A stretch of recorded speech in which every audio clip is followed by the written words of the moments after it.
Chegou a hora da entrevista do dia com Denise Campos de Toledo. E nós vamos falar da participação do Brasil na COP26, que ainda está ocorrendo, da participação do presidente Bolsonaro no G20 e da posição do Brasil no contexto global. Eu estou aqui com a Fernanda Banhota, que é coordenadora do curso de Relações Internacionais da FAAP e senior fellow do Núcleo de Estados Unidos do CEBRE, o Centro Brasileiro de Relações Internacionais. Fernanda, boa noite. Oi, Denise, boa noite. Sempre uma alegria estar aqui com você. Eu que agradeço. E, Fernanda, vamos começar falando então do G20, né? Nós tivemos as imagens do presidente Bolsonaro, as declarações dele, muita confusão na Itália, briga entre apoiadores, não é? E as pessoas que eram contra o presidente Bolsonaro, e ele alegou que a imprensa que eu estava acompanhando só mostrou o lado negativo. Mas a gente sabe que o Brasil está numa posição bastante delicada no contexto global, não é? Sim, é verdade, Denise. Olha, essa narrativa que o presidente tenta implementar, né, e nos convencer, ela é de certa forma para consumo doméstico, para fins eleitorais, e é uma reação natural diante de um isolamento que já não é só político interno, mas é sem dúvida internacional. O Brasil tem enfrentado uma crise de credibilidade, de legitimidade internacional já há algum tempo, tem ficado isolado de boa parte de discussões importantes no campo multilateral, e o G20, agora presencialmente realizado na Itália, apenas reforçou o que já há algum tempo nós temos pronunciado como uma espécie de política externa bastante sensível, para dizer o mínimo, em relação aos papéis que o Brasil usualmente ocupava. Então, o que nós assistimos não foi um exagero da imprensa, é o retrato fiel do que há algum tempo já se evidencia nessas conferências, ainda que virtuais, que é o Brasil escanteado, o Brasil bastante isolado em relação aos temas prioritários e que não se beneficia, inclusive, da pauta, né, que está na ordem do dia. O G20 pretendia discutir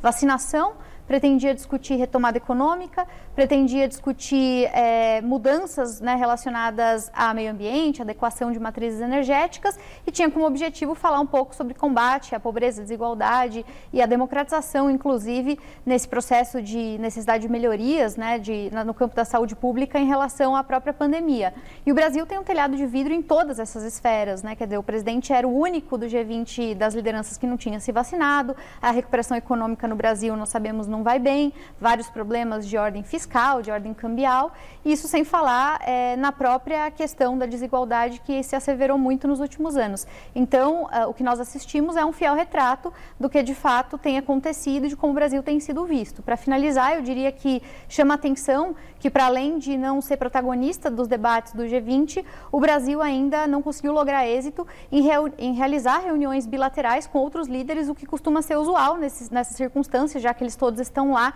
O Brasil não teve essa oportunidade, o que chamou bastante atenção também. É como se ninguém quisesse sair na foto com o Brasil, né? Porque a gente sabe que o Brasil tem tentado entrar em alguns acordos comerciais, tem a questão do Mercosul com a União Europeia, o Brasil é candidato a ser membro da OCDE também, que se reúne os países ricos, então, em tese, ele gostaria de entrar nesse clube das principais economias, mas tem todos esses fatores que você colocou, né? Exatamente. O problema que a gente tem vivido, no caso do Brasil, é uma espécie de constante conflito entre o discurso e a prática. Porque do ponto de vista formal, quando os diplomatas, os técnicos, mesmo os responsáveis pela agenda econômica, eles tomam a frente, eles costumam ser bastante vocais e em linha com o que outros países e outras potências também costumam defender e pensar. O problema é que, como nós sabemos aqui no Brasil, o modelo de gestão é muito centralizado, particularmente em torno do presidente, né, e dos seus conselheiros mais próximos, que têm bandeiras ideológicas muito específicas para defender junto do seu eleitorado e, portanto, esses técnicos, diplomatas, eles acabam desautorizados. Então, muitas vezes o Brasil tem a melhor das intenções quando apresenta os seus interesses, as suas posições nessas reuniões, persegue alguns objetivos, como esse da OCDE, do acordo comercial com o Mercosul, mas na prática, na hora de implementar ações concretas que confirmem essas intenções, falta essa liderança. E o efeito disso, o reflexo prático, é que mundo afora nós ficamos deslegitimados, fica parecendo que não dá para confiar no Brasil, o Brasil não oferece a segurança necessária para que investidores queiram olhar para o nosso país e se sintam confortáveis em investir, para que outras nações possam acreditar que as promessas são críveis, né? Tudo isso tem sido um problema frequente, que agora também, de novo, reverbera na própria COP que a gente está acompanhando nesses dias. É exatamente isso que eu ia falar, que um dos fatores de maior crítica contra o Brasil é em relação ao posicionamento compromisso na preservação do meio ambiente, de assumir compromissos. Na COP, o Brasil até assumiu algumas novas metas, né, como aquela redução de 50%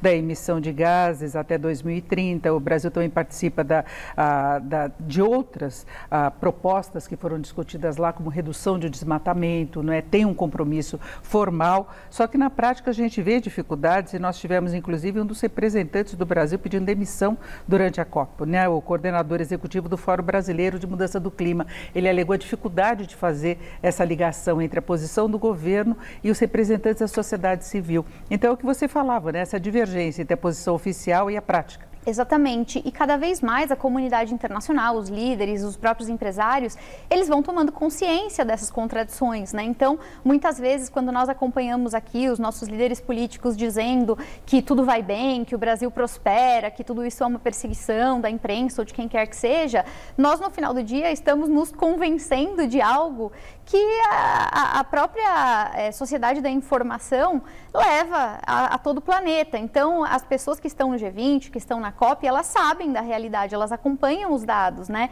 E esses dados não são favoráveis, quer dizer, nós estamos na COP, nos comprometendo, como você disse, com o Forest Deal, que é relacionado à questão florestal, de proteção florestal, a redução de gás metano, que é um outro tema importante. Temos hoje, né, um novo avanço no campo do carvão, mas na prática os números mostram que o desmatamento aqui no Brasil tem sido recorde. Nós temos vários problemas em relação à tramitação de leis que se relacionam à grilagem, à proteção de terras indígenas. Então, o Brasil tem alguns problemas para administrar. Falta coesão dentro da própria equipe. Agora, Fernanda, a gente vê, por exemplo, Estados Unidos e Rússia poluem mais, né? A China, e eles não são tão cobrados como o Brasil. Aqui no Brasil o problema seria a mudança de postura. O que acontece é que o Brasil é muito mais alvo de crítica do que essas grandes economias? Existem vários fatores. O primeiro deles tem a ver com a posição de poder que os países ocupam. Então, a tendência é que os mais poderosos tentem definir uma agenda, impor essa agenda em relação aos outros países, né? A China, por exemplo, sempre é muito cobrada, apesar de ser uma potência hoje já consolidada. Em segundo lugar, além da posição de poder, existe também uma questão de sensibilidade ao tema. O Brasil, como uma das maiores biodiversidades do mundo, o fato de ter aqui a Amazônia acaba sendo alvo pela própria natureza da condição que desfruta, e existe também uma disputa que a gente nunca pode ignorar, né, de recursos e também econômica. E isso, nesse caso, é algo que o Brasil tem sistematicamente levantado e com razão nas conferências, de que muitas vezes as potências europeias, os Estados Unidos, utilizam dessa questão ambiental como uma maneira, uma barganha de aumentar sua competitividade em setores como o agronegócio e de tentar favorecer, inclusive, pressões nacionais que às vezes existem dentro do país para beneficiar alguns fornecedores e minimizar o papel do Brasil no cenário internacional. Então, existe sim uma espécie de disputa internacional que nos coloca em posição de desvantagem e da qual nós temos que nos defender como país, inclusive, para não ficarmos vulneráveis, mas sem fazer a lição de casa acaba ficando um pouco difícil convencer as pessoas de que há um comprometimento nesse sentido. Tem que ter uma política eficaz interna, né, de tratar essa questão, para depois você, inclusive, poder erguer a voz nas negociações. A questão da Europa também tem uma concorrência muito forte do ponto de vista da agropecuária. Nós sabemos disso, né? Exatamente. E no caso do que o Brasil tem feito agora, nesses últimos encontros, na COP inclusive, é um pouco aquela estratégia que muitas mães praticam com os filhos, do na volta a gente compra, né? Quer dizer, você promete que um dia você vai realizar algo que por acaso é a expectativa de alguém. E você acredita então que no futuro alguém vai ter que se responsabilizar pela volta.